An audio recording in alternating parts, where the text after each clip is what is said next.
Chegamos agora no segundo tópico da nossa lição, quinta lição deste trimestre, onde estamos considerando o tema Pedras Vivas. Nesse segundo tópico, temos por título A Principal Pedra Angular. Irmão André, embora Jesus tenha chamado Simão de Cefas, que significa pedra, por que Pedro não poderia ser a rocha sobre a qual Cristo construiu sua igreja? E por que essa expressão de Cristo construiu sua igreja sobre a rocha? Muito bem. Vamos falar só um pouquinho aqui sobre a questão de Jesus chamar a Pedro de pedra. João 1,42, ali nós vamos ver o convite aos discípulos. Ali estava André, eu gosto muito desse nome, e aí estava Pedro. E Jesus não mudou o nome de André. Mas Pedro, ele recebeu o nome de Petras, pedra. Jesus estava vendo o caráter de Pedro. Pedro era duro. Pedro era uma pessoa, por um lado, firme, mas por outro lado, rolava. Era como um pedregulho. Jesus estava fazendo uma alusão ali, em sua sabedoria, né, à característica de Pedro. E a gente vai ver isso aqui na notinha. Ousado tem hora, intransigente outra. Era uma pessoa dura, um material difícil de se trabalhar, como uma pedra, né? Então, Jesus estava se referindo a Pedro como pedra nesse sentido. Na característica que ele tinha de ser uma pessoa dura. Agora, eu fico imaginando, Luzilei, eu fico imaginando aqui Jesus conversando com Pedro, né? E falando para ele: Pedro, tu és pedra. Se você é duro, é difícil. Nós temos o texto, mas nós não temos a imagem. Eu entendo assim Jesus falando: Pedro, tu és pedra. Agora, sobre esta pedra, Pedro, que é ele mesmo, Jesus, edificarei a igreja. E as portas do inferno não prevalecerão contra ela. E aqui está a grande chave. Sim. Porque contra Jesus, aí vem o príncipe deste mundo, e ele nada tem em mim.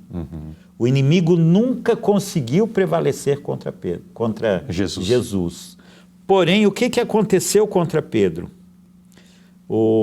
Em vários momentos da história de Pedro, nós vemos o inimigo prevalecendo contra ele.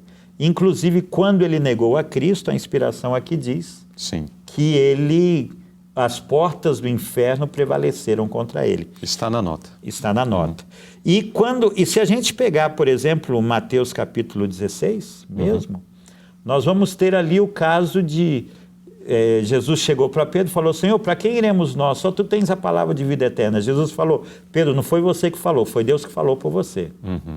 Daqui a pouco, Jesus está falando do sofrimento e Pedro diz assim: Senhor, nunca vai acontecer isso com o Senhor, não deixe isso acontecer. E aí Jesus disse para ele, versículo 23 do capítulo 16, Pedro, você me serve como pedra de tropeço, aparta-te de mim, Satanás. Mais uma vez, Satanás, as portas do inferno tinham prevalecido contra ele. Então, como ele era alguém que não era firme o suficiente, em alguns momentos ele caía, ele não poderia ser a estrutura da igreja. Ele era uma pedra que rolava. Uma pedra que rolava. Não era uma pedra que tinha a característica de base. Mas alguém pode dizer, irmão André, que mais à frente na história de Pedro, essas coisas foram resolvidas. Depois que Jesus foi para o céu, o Espírito Santo desceu, isso tudo foi resolvido. Exatamente. O que aconteceu depois? Então, e nós vamos ver que depois, mesmo depois, aqui a história nos fala aqui... bastante tempo depois, né? Né? Bem depois aqui, o apóstolo Paulo teve que chamar a atenção de Pedro, aqui o texto é bem pesado, né? Eu lhe resisti na cara, que ele estava sendo hipócrita, né? Esse é um aspecto. E o outro aspecto é que aqui em Jesus a igreja começou a ser estabelecida. Sim. Quando Jesus estava presente, ele estabeleceu a base para a sua igreja. E aqui está muito claro que Pedro era uma pedra movediça, uma pedra que rolava. E lá na frente, novamente, nós vamos ver o homem Pedro aparecendo, né? Então, Cristo não se referiu a Pedro como sendo a rocha que fundaria a sua igreja. Mas ele estava aplicando a si mesmo, Jesus. Jesus, sim.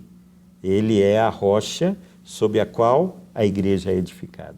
Até porque Jesus é o caminho, a verdade e a vida. E se não for por esse caminho, não existe Pedro, não existe Maria, não existe qualquer outro santo, não existe qualquer outra pessoa. Apenas através de Cristo é que nós podemos alcançar de fato a salvação. Portanto, Jesus é o fundamento. Ele é a pedra de esquina, né? A pedra angular. Pergunta B. Apresente evidências de que Pedro era um dos vários irmãos na liderança e não o alicerce da igreja, não o líder máximo, o líder supremo da igreja cristã primitiva. É muito bonito isso. Aqui em Gálatas, o versículo fala: e conhecendo Tiago, Cefas, que é Pedro, e João, que eram considerados como as colunas. Veja que os colegas, né, os companheiros de trabalho de Pedro, estavam aí no mesmo nível que ele. Eram considerados como colunas, né? E aí depois, o 1 Pedro 5,1 ainda fala: aos presbíteros admoesto que eu sou também presbítero como eles. Eu não sou melhor do que vocês. Eu não estou acima de vocês. Tá em pé de igualdade. Nível. Exatamente. Eu estou igual com vocês. Quanto a Cristo, Deus diz: todos os anjos do céu o adorem, né? É diferente. Agora, aqui no caso de Pedro, não. Eles estão no mesmo nível. E aí depois fala sobre ele aqui: os fundamentos dos apóstolos e dos profetas, mas desses fundamentos, Jesus é a base, é a principal pedra de esquina. Então fica claro aqui que Pedro não era superior aos irmãos, mas que ele mesmo reconhecia Cristo como fundamento, como a base principal. Exato. A nota até apresenta aquela reunião que teve em Jerusalém, o concílio em Jerusalém, onde os apóstolos se reuniram para se aconselhar, né? No que dizia algumas questões próprias do judaísmo, se deveria ser aplicado também aos irmãos gentios. E se Pedro fosse esse líder supremo, esse líder máximo, subentendia-se que ele presidiria essa sessão ou simplesmente já determinaria, né? Exato. As pessoas chegariam para ele e ele falaria: não, isso faz dessa forma.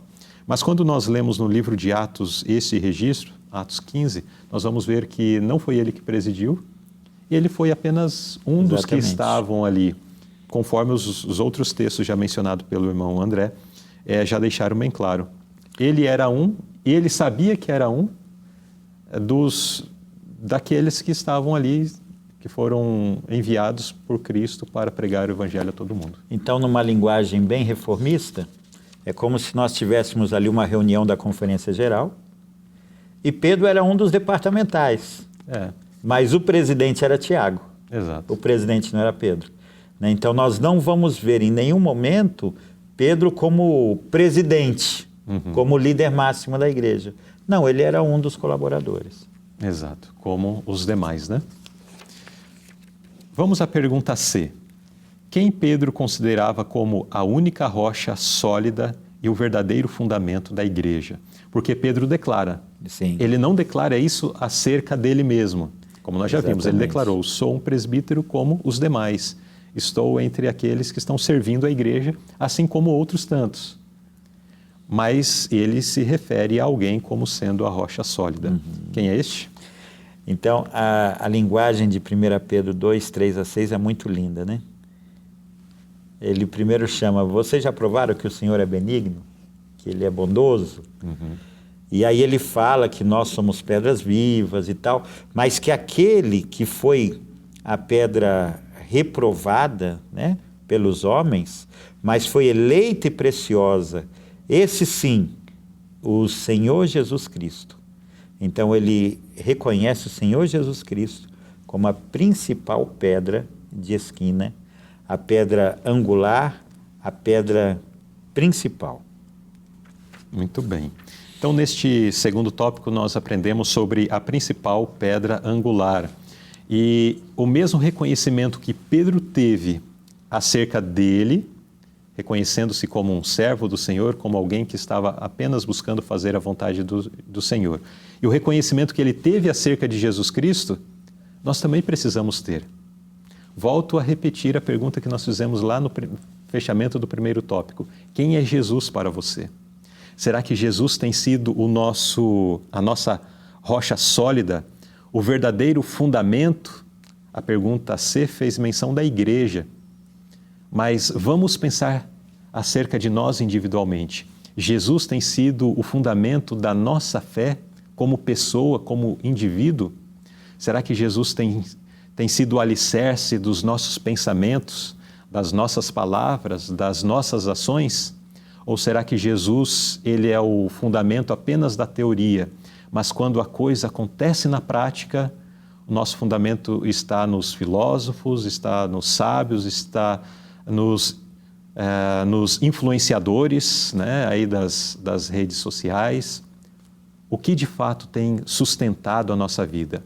Jesus ou pessoas em quem talvez em algum momento traz até uma palavra de sabedoria, mas no outro momento não passa também de um mero pecador mortal? Vamos refletir sobre isto. Olá, querido irmão e amigo, você que todos os dias está conosco estudando a lição da Escola Sabatina. Eu tenho um recado especial para você. Deus tem proporcionado ricas bênçãos a todos nós. Bênçãos através do Ministério Conectados com Deus, onde todos os dias o Senhor tem nos permitido comunicar mensagem de salvação a milhares de pessoas. Isso é uma bênção.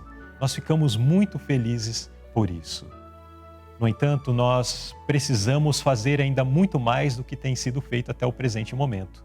Mas para fazer mais, nós precisamos de recursos.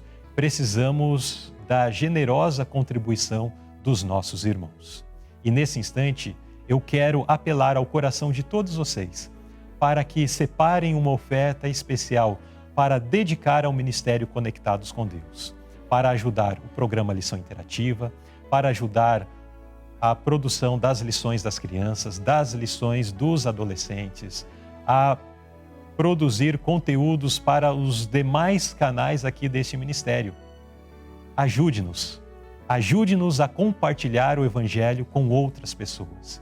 E nós, desde já, oramos para que o Senhor continue derramando ricas bênçãos sobre todos aqueles que generosamente já têm contribuído com o ministério Conectados com Deus.